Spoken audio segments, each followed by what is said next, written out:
it's really hard to, this is more of a statement, it's really hard to break through in the entertainment industry as an Asian. Would you agree?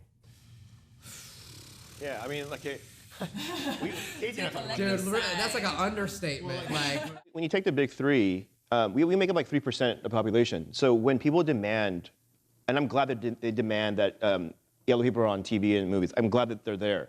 But we only make up 3% of the country. And so when you live on the coast, yeah, there's a lot of yellow people. And so we think, oh, the entire country has yellow people. Take a drive through the middle of the country, like Nebraska. Yep. People look at you, they stare at you, and they're like, whoa. Like, I haven't seen one in person in a long time. yeah. It's not in a threatening way so much as like, where did this guy come from? And I reiterate this, I'm glad that there's a big group of Asian American actors that really like fight for the plight of yellow entertainers. I'm more like, kind of like a sit and wait, because I worked in TV development for 6 years. We don't make up that much of the population. So we're on TV and the movies a lot.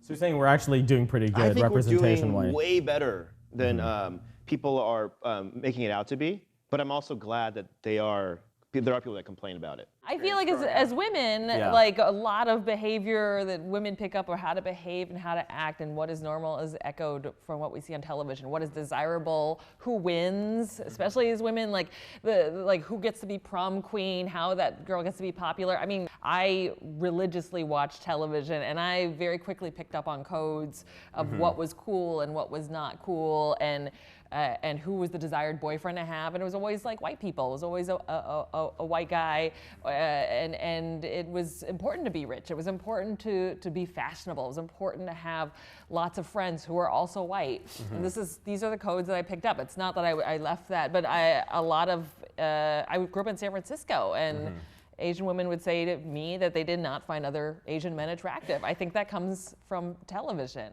My position on this, and this may vary from Kristina's and Walter's, but I've always taken the attitude of like reserving the getting really angry stuff for like very specific instances. And sometimes there's this, every big or small instance, there has to be like a major protest or whatever. And me personally, I'm like, it might be better served. And to be honest with you, I'm kind of at the point where I don't even know what the right answer is anymore. I feel like everything has been ineffective.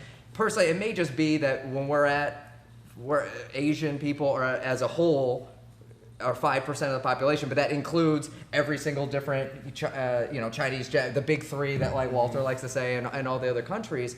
That's a lot. That breaks the group down even smaller. That's like, and so how are people that are casting supposed to even know all this? And so it's so much easier for them to just go Asian. I'm not excusing, I'm just like trying to figure out why they're looking at it that way. And now it's like, now how can I do something to help educate or something, or break down these things so that they don't just go, it's Asian, it doesn't matter.